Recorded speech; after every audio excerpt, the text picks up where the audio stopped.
Chicken से वाबस्ता जो हमारी ताजिर बरादरी है, उनके मुतअद्दिद अफराद इस मीटिंग में मौजूद रहे। तमाम हजरात ने बहुत खुले दिल के साथ इस मसले के तमाम पहलुओं पर गौर व खौज़ किया, गुफ्तगू हुई, सवालात किए गए, जवाबात सामने आए। उन तमाम की रोशनी में जो बातें तकरीबन तय हैं वो ये हैं कि अहले कश्मीर के लिए सबसे बेहतर ये है कि ख़ुद कश्मीर के अंदर पोल्ट्री फार्मिंग और उसके बाद फिर सलाटिंग का सिलसिला शुरू होना चाहिए। उसके नतीजे में यहाँ के तमाम मुसलमानों को हलाल और बेगुबार चीज़ मुहैया होगी। मीटिंग के तमाम हजरात इस बात पर मुत्तफिक हैं कि सबसे पहले तरजीह इसी को दी जाएगी और जितनी इसके लिए कोशिशें की जानी चाहिए वो तमाम कोशिशें की जानी ज़रूरी हैं। उसके नतीजे में ये मसला हमेशा के लिए हल होगा और बेशुमार भाइयों को यहाँ इससे रोज़गार मिलेगा। पोल्ट्री फार्मिंग और उसके लिए पोल्ट्री के लिए फीडिंग, ये दोनों अगर कश्मीर में मुहैया होती है तो बेशुमार लोगों को रोज़गार मिलेगा। फिर अगर यहीं सलाटिंग का सिलसिला शुरू होता है, चाहे फिर वो हैंड से सलाटिंग हो या मशीनों से सलाटिंग हो, वो उसके नतीजे में भी यहाँ के बेशुमार लोगों को रोज़गार मिलेगा। मशीनों की सलाटिंग जब होगी तो उस पर जायज़ और नाजायज़ के हुदूद वो उलमा तय करेंगे। पहली बात जिस पर तमाम हजरात का इत्तेफाक हुआ वो ये है।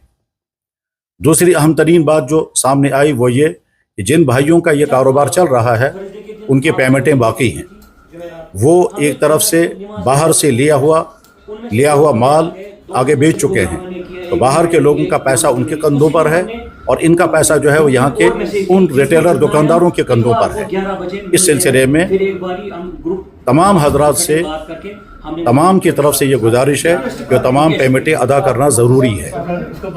पोल्ट्री के साथ वाबस्ता जितने हमारे भाई हैं उनका पैसा जहाँ जहाँ रुका हुआ है उनके लिए किसी भी तरह से न शरअन न कानूनन इसकी इजाज़त है कि वो पैसा बंद करके रखें, ये कह करके कि उनके पोल्ट्री का सारा काम जो है वो मशकूक है। उनकी ज़िम्मेदारी है कि वो पैसा इनके हवाले कर दें और इनकी ज़िम्मेदारी है कि वो पैसा बाहर के उन डीलर्स को पहुंचा दे जिनका पैसा आपके ज़िम्मे बकाया था। कश्मीर में यहाँ जो अपनी पोल्ट्री है, यानी जो बराह रास्त मुर्गे आते हैं और यहाँ वो ज़बा होकर के यहाँ मुहैया किए जाते हैं, उसमें चूँकि हमें इत्मीनान है कि यहाँ मुसलमान ज़बा करने वाला है और अपने सामने वो ज़बा करके दे रहा है, इसलिए उसके लेने में, उसके इस्तेमाल करने में कोई हर्ज नहीं है। यहाँ के होटल वाले जो इस वक्त बहुत ज़्यादा मुतासिर हैं वो इत्मीनान के साथ यहाँ अपने महलों में, अपने गाँव में, अपनी पोल्ट्री वाले के पास जा कर के उससे अपने सामने मुर्गे ज़बा करा कर जब लेंगे और अपने होटलों पर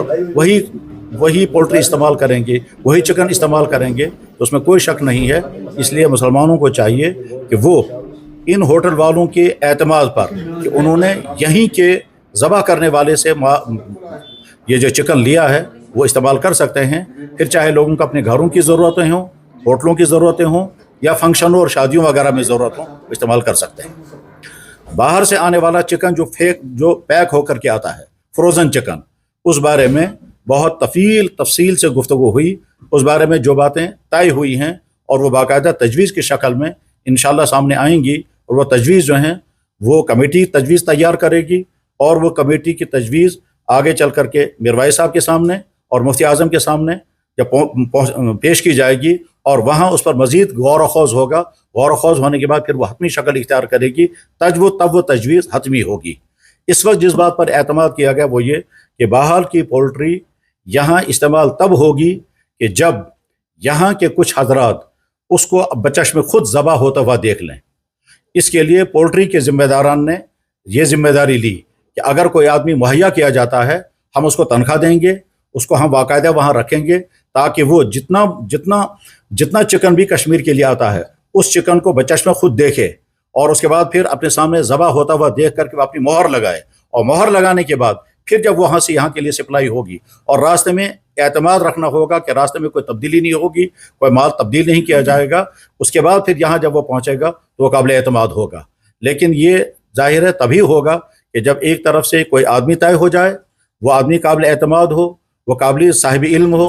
वो आदमी जानता हो कि शरई उसूल के मुताबिक ज़बा करने का तरीक़ा क्या होता है और वहाँ बाकायदा पाबंदी के साथ वो ड्यूटी दे और वो एक एक मुर्गे को ज़बा होने के बाद उसमें मोहर लगाए اور مہر لگانے کے بعد جب وہ فریز ہو کر کے سٹاک بن کر کے جب یہاں پہنچے گا وہ قابل استعمال ہوگا۔ اس سے ہٹ کر کے کوئی دوسرا ذریعہ اگر مرغوں کی یہاں پہنچنے کا ہے تو جب تک اس کے بارے میں پورا اطمینان نہ ہو جائے، جب تک اس کے بارے میں پوری سرٹیفکیٹ نہ ہو جائے کہ ہاں صاحب یہ اسی طرح سے ذبح کیا ہوا ہے، تب تک یہاں کے عوام سے یہ اپیل کی جاتی ہے کہ مشکوک چیزوں سے اپنے آپ کو بچائیں۔ کسی چیز کے حلال اور حرام ہونے کا فیصلہ ایمان والوں کو کرنا ہوتا ہے۔ ایمان والا جیسے اللہ کا حکم پورا کرنے کا پابند ہے، تو جیسے وہ اللہ کا حکم پورا کرتے ہوئے نماز، روزہ، زکوٰۃ، حج ادا کرتا ہے، اسی طرح سے اللہ کا حکم پورا کرتے ہوئے اپنے کھانے پینے میں بھی حلال و حرام کی فکر کرے گا۔ باہر سے آنے والی پولٹری اگر سستی ہے مگر مشکوک ہے، اور یہاں کا چکن جو ہے وہ اگر مہنگا ہے مگر حلال ہے، تو یہاں کے مسلمانوں کو چاہیے کہ وہ حلال کو ترجیح دیں بمقابلے اس کے کہ باہر کی سستی چیزوں کو ترجیح دیں۔ البتہ یہ بھی ضروری ہے کہ جب یہاں کے لوگ چکن مہیا کریں گے تو کہیں ذخیرہ اندوزی نہ کریں، ناجائز منافع خوری نہ کریں، اور اس کا استحصال کا ذریعہ نہ بنائیں کہ اب چونکہ باہر کا چکن نہیں آ رہا ہے اور ہم اپنے منمانے ریٹ مقرر کریں گے، جو چاہیں ہم لوگوں سے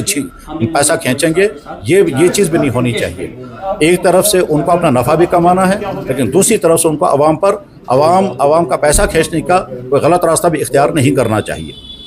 اہم ترین مسئلہ اس وقت یہ ہے کہ کشمیر میں چکن کی جتنی ضرورت ہے اتنی ضرورت یہاں کی چکن سے ابھی پوری نہیں ہو پائے گی۔ باہر سے آنے والا چکن وہ ضرورت پوری کرتا ہے، لیکن باہر سے آنے والا چکن جب تک قابل اطمینان ذریعے سے مکمل طور پر حلال نہ ہو، اور حلال ہونے کا فیصلہ تب ہوگا جب اس کو باقاعدہ مشاہدہ کرنے والا مشاہدہ کرے، اور اس کے بعد پھر اپنی مہر لگائے، اور اس کے لیے باقاعدہ چکن فروشوں کی ایک ایسوسیشن بن جائے۔ وہ ایسوسیشن جو ہے وہ اپنا نام رکھے، نام رکھنے کے بعد پھر اسی ایسوسیشن کو سرٹیفکیٹ دی جائے گی، اور یہ کہا جائے گا کہ بھائی فلانی چکن ایسوسیشن کی طرف سے مہیا ہونے والا چکن قابل اعتماد ہے، قابل اطمینان ہے، وہ آپ استعمال کر سکتے ہیں۔ جب تک یہ ساری چیزیں نہیں ہوں گی تب تک یہاں کے لوگوں کو بہرحال محتاط رہنا ہوگا۔ جن چکن کے بارے میں ہاں، اس وقت ہماری میٹنگ جو ہے وہ میٹ کے بارے میں بالکل نہیں تھی۔ اس وقت ہماری ساری میٹنگ کا فوکس جو ہے وہ صرف چکن پر تھا۔ میٹ کے سلسلے میں الگ سے کوئی میٹنگ جب ہوگی اور اس میں جو ڈسکشن ہوگا اس میں میٹ کے ساتھ کام کرنے والے ہمارے جو مسلمان بھائی ہیں ان کو بھی لانا ہوگا، ان کی گفتگو سننی ہوگی، ان کا طریقہ کار سمجھنا ہوگا، ان سے پوچھنا ہوگا کہ باہر سے آنے والا میٹ جو ہے وہ کہاں ذبح ہوتا ہے، کس طرح ذبح ہوتا ہے، وہ اس کے جو کھانے پینے کی جتنا تیار ہوتے ہیں، چاہے وہ رستہ ہو چاہے وہ کباب ہو، وہ قابل اعتماد کیسے ہوگا۔ جب تک وہ ساری چیزیں سامنے نہیں آئیں گی تب تک اس کے بارے میں کچھ کہنا ظاہر ہے قبل از وقت ہوگا اور خلاف احتیاط ہوگا۔ تو اس وقت ہماری ساری میٹنگ جو تھی اور یہ تمام حضرات جو جمع ہوئے تھے وہ چکن کے سلسلے میں ہوئے تھے، اور اسی پر ہمارا سارا فوکس رہا۔ اسی کے بارے میں جو کچھ اب تک طے ہوا وہ میں نے گوش گزار کر